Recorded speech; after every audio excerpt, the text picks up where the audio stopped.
nkuko nabikubwiye iki nama responsabilité vraiment nama responsabilité nanje ndayafite abana babiri ndabizi ariko burya ibintu biragoye mugabo kandi hariho n'intuzanya na urumva nkuko iyaba nuko we yaba izina nitwa Steven Biko Raphael. Biko rifise akahise hari benshi batazi iyo ryazananye n'icyatumye riba rinini cyane. Abakunzi ba Desire bisho murakurikirana harabambaza ati mbe uwo mwuga ukora kubera wawize ukora bigenda gute? Ntavyo nize nta n'umuntu abinyigisha ariko hari abantu batumye niyumvamwo nkakunda gukora ibintu bijanye na media. Muri abo harimwo umuntu umwe twahuriye hano kugira ndamuvuga izina ngira nukubaha n'ivyo babirimwo ariko hamwe no muha mikoro washobora kumva ati uno muntu ni naka ku bantu twabaye mu makambi y'impunzi uhereye muzangara muza Kibondo no muza Gasuru aho canke Kasuru.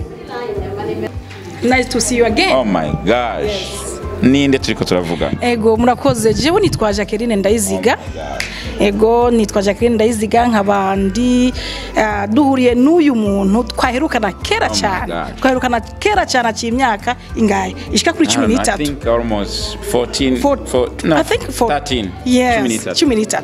N'umugenzi twaburanye kandi n'umuntu nakunda cyane nawe yanyiyumvamo gose. Imbere na mbere mbaze ndababwire yuko burya icyo umuntu arota nico aronka. Icyo umuntu arota uyu Shinga nahe Biko Steven yarose kuba umumenyesha makuru yarose kumenyesha makuru kuva kera mugabo icyo nobona novuga nti Imana yamufashije his dream comes true kuko yakundi radio mu buryo butumvikana yakundi radio ku buryo yari yarabaye mu famous yabaye umuntu rurangiranwa mu biyaga no kuvuga mu makambi yo muri Kigoma mu ntara Kigoma niwe wabikoze ego mu makambi yo mu ntara Kigoma no mu makambi yo mu ntara Kagera bivuye kuri kuri jewe navuze ko nitwa Jacqueline Ndayiziga ndi ex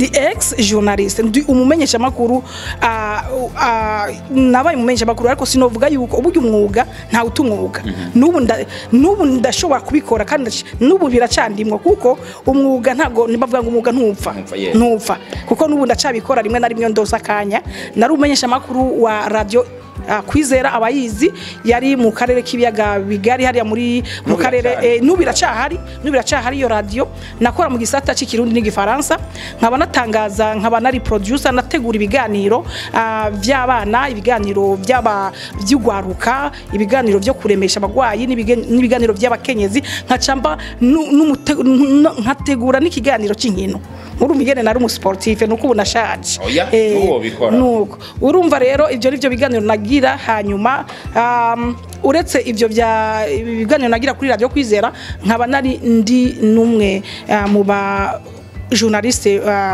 ijwi rya Amerika nategura ibiganiro hari ikiganiro nari mbereye umuyobozi muri iyo radio nyene n'ijwi rya Amerika canke radio Voix d'Amérique urumva rero muri carrière yanje nari mpagazemwo neza ariko nubu ndacarimwo nubwo ntariko ndabikora neza ubwo rero nongeye kuvuga ibijanye n'uyu muntu mubona imbere yanyu ngaha Steven Biko yari umuntu akundi radio cyane ntiyashobora kurara atatahije n'imiburiburi abantu bagera nko kuri 10 bava mu bishuti ziwe cyangwa abo yumva yuko ashaka gutasha n'umuntu yari yaramaze nukuvuga yavugwa ku radio buri munsi yavuga ku radio buri munsi zina giwe ryavugwa nk'inshuro zirenga zingaye mugabo urumva ko umaze kubona ko hari abafans hari abantu babanywanyi cyangwa abafana bakunda ibyo ukora nawe je uko nagerageza kubikora nukubakunda nanje kugira ngo ndabereke yuko nanje uko bafize ku mutima nanje ariko ndabafise ku mutima murakoze. Jacqueline Ndayiziga rero ahasi kuri radio Kwizera ino ni Desire Bishop this is my home so wantembereye rero Jacqueline Ndayiziga imyaka 13 irarenganye harige twigeze kuvugana urambaza ati baby ko ushitse muri Amerika waba warafashe ishure ryo kwiga ivyo bintu nakubwiye ati ntaho nigeze ndavyiga nta muntu yabinyigishije ariko numubabaro mfise uko mbona ko hari ibintu abarundi dufise ingabirano ibintu vyiza abantu bakwiye kumenya ari radio Kwizera idashobora gukora ari ijwi rya Amerika idashobora gukora ndiko ndaraba ndabona mwebwe namwe mwaje nk'abantu turaba nk'icitegererezo mbona umengo ntimuhari. Jacqueline Ndayiziga, why? Kubera iki umwuga Imana yabahaye mwagiye mukanawunonosora, kubera iki mutawukora? Mikoro nje ndayifise, unyishure, ntuze kwigira ngo umumenyesha makuru, ntumfatire mikoro je unyishure, why? Urakoze cyane kuri icyo kibazo cyiza, ni ikibazo cyiza kandi cyumvikana n'iki inkoramutima birumvikana yuko wewe nkuko warunzi nkuko warusanzwe uzi neza yuko ibintu byo kumesha makuru cyangwa itangaza makuru ndarikunda kandi nari ndarishoboye.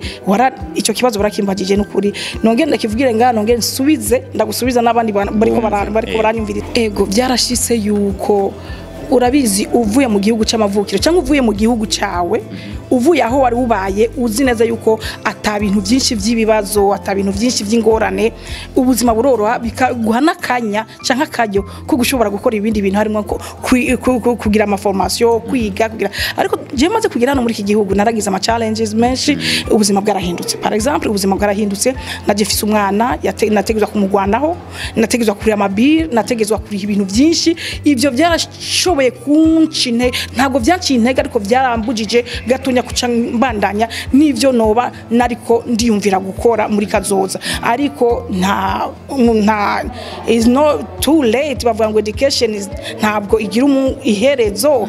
Nego ndazi neza ko nkuze mugabo sindasaza ku buryo nashobora gusubira ku ishure ngo mbandanye nico niyumvire cyo kintu is my dream. Yari mu zenya muri projet zanje yuko ntegezwa kubandanya ako kazi, niba kugira izindi formation zindi ku rwego international. Nubwo narindi ku rwego international mugabo ibintu byose biguma bifise ikintu gifise follow up, nico kintu kiguma kirimwo neza.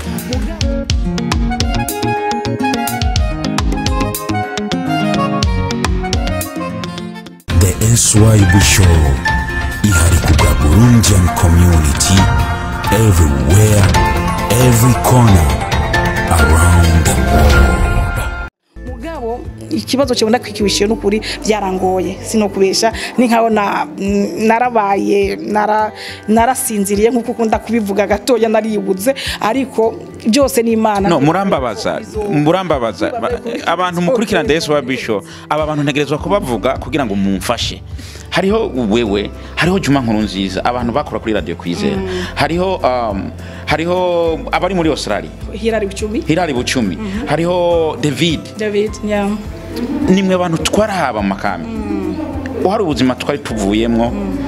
Hari ikintu kenshi abandi bantu bakunda kuvuga ati umuntu yaciye ku ntebe y'ishure, hariho ukuntu kenshi adashaka gushira kwa kandi kana, ashaka gufata bya bindi nyene kwe kwishura akavuga ati ni ibinyene. Jewe ntagiye kuvyiga, ata muntu yabinyigishije, nimba ntoba ndiko ndabikora, mwebwe habuze iki? Nkuko nyene nabikubwiye ikibuza nyene nico. Ntabwo mufatire mikoro dukubitanira hano no muzi. Nkuko nabikubwiye iki na ma responsabilité vraiment, na ma responsabilité. Nanje ndayafite abana babiri. Ndabizi ariko burya ibintu biragoye mugabo kandi hariho n'intuzanya na urumva nkuko iyaba nuko we yaba twari tuba mu ntara imwe wari kuguma unyinfluencer umwe nk'ubu uri kuranya influencer nkaca mbona ko naje ubwanje kweri nibutse. Ariko rero kubera ko urumva maze guhindura ubuzima, urahindura ubuzima ugaca usanga ufite ibindi bintu byinshi mu mutwe, ama projet menshi niki, ugaca usanga na yantuze na ya projet barusanzwe ufise yo kugira icyo washaka kugera, ugasanga byose biciye biguma hajyanye. Ubu si ngombwa ko mushobora kubona abo mukorera, hari social media, brand y'amazina murayabafise. Uvuze Jacqueline Ndayiziga is all over. I know. Iyo ni brand irutani radio uza gukorera, ushobora kuba ukoresha na telefone ngendanwa. Kubakarira cyane nuko mbabara, nico gituma nkora The SYB Show. Hari ibintu byinshi muba mukwiye kutumenyekanisha, yaba yandi maradiyo, Ijwi rya Amerika, BBC n'ibindi badashobora gukoraho. Nkuno munsi urabona ikindi gikorwa cyiza isi yose ikwiye kumenya, nta numwe babonye hano. Ego nivyo ivyo uvuze, social networks, social medias, ubu ni imenyesha itangaza makuru ry'imuri niho gimukiye musanzwe.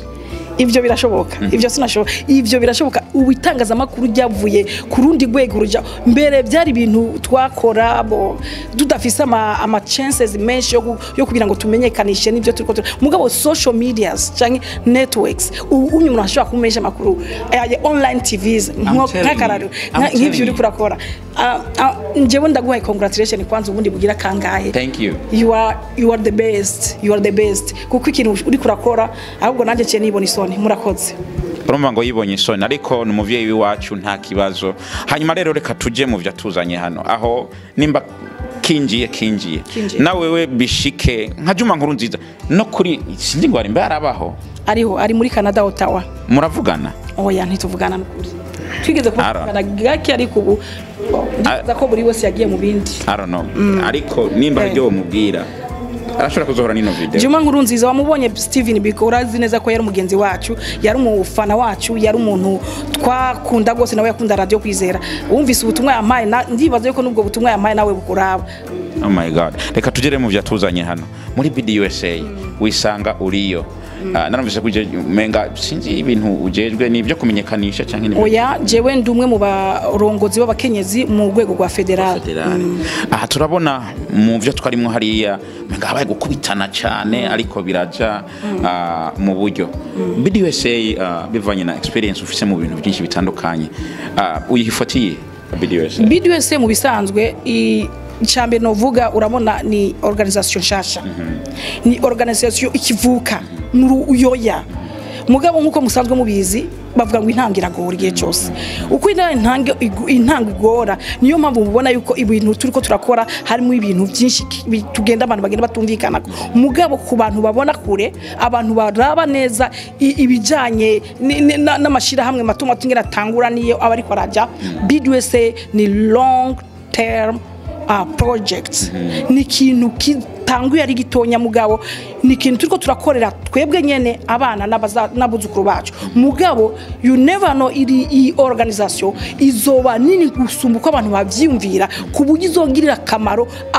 abana bazovuka ejo na hirya yejo kuko nandi ma organisation mubona abantu bose bakomeye babakire babatajire batanguye nkuko namye ndaba hari abantu babatama binararibonye barimwo ndabonamwo gwaruka ndabonamwo abamama ndabonamwo abantu batandukanye ahantu wigeze guca ahantu waciye ibintu wakoze n'ibintu byinshi warigeze kubona iki kintu warigeze kukibona kirimo amadini arimo yose ejo bariko barasenga abakatolika barasenze aba pentecote barasenga abisilamu bari bahara ariko barabahaye umwanya ntibasenze haraho warumaze kubona ikintu nk'iki nimba utari bwakibone cyangwa nimba warakibonye itandukaniro ubona ririmo nirihe bikubwira iki mu bisanzwe hano muri Amerika nakubesheje n'ubwa mbere ndakibonye kino kintu kuko n'ubwa mbere ninjiye muri mwishira hamwe ririmo abantu batandukanye batanazinanye amadini atandukanye nta migambwe dukorera ko twebwe hanyuma turi mu ntara zitandukanye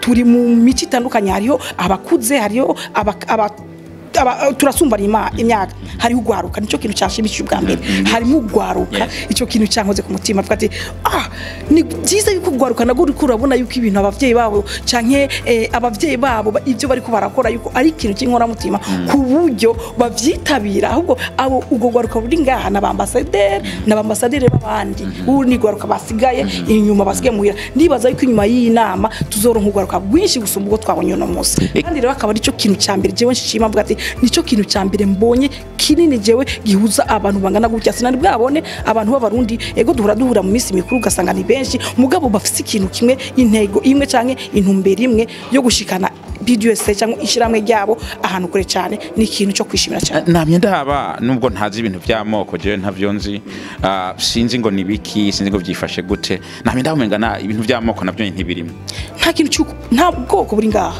twese turaba BDUSA nta bwoko nta dini urabona yuko amadini yose uvuga Yesu uvuga Yesu uvuga Yesu uvuga Yesu uvuga Allah Akbar uvuga Allah Akbar uvuga icyo uvuga cyose kiremewe urabona ko niyo mpamvu uvuze yuko ejo bahaye umwanya amashengero atandukanye kugira ngo basenge mu kwemera kwabo urumva n'ibintu nibiri transparent. Yes uri kuraraba uburundi bavuga ngo dushire Imana imbere abategetsi bari ku butegetsi bavuga ati Imana imbere ejo bariko barasenga numvise agacerere numva abantu bose bari quiet, baje gusenga mu bakatolika bose n'abapentekoste bajya mu gacerere.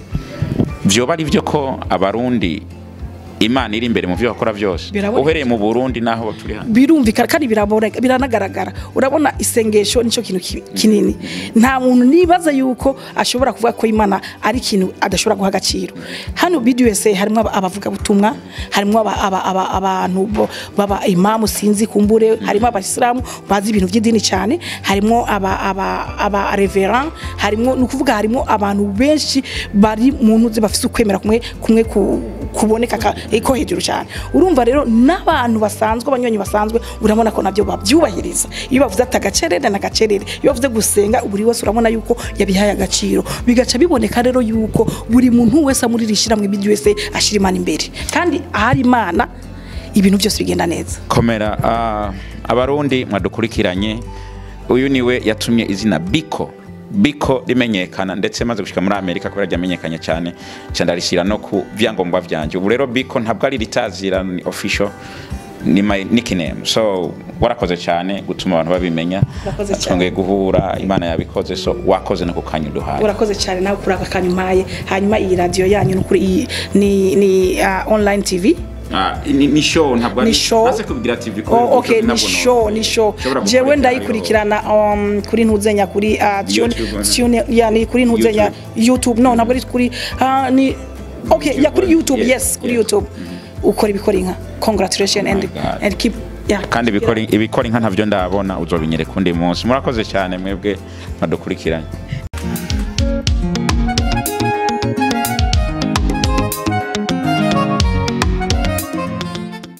Swahili Show ihari kubwa Burundian community everywhere, every corner around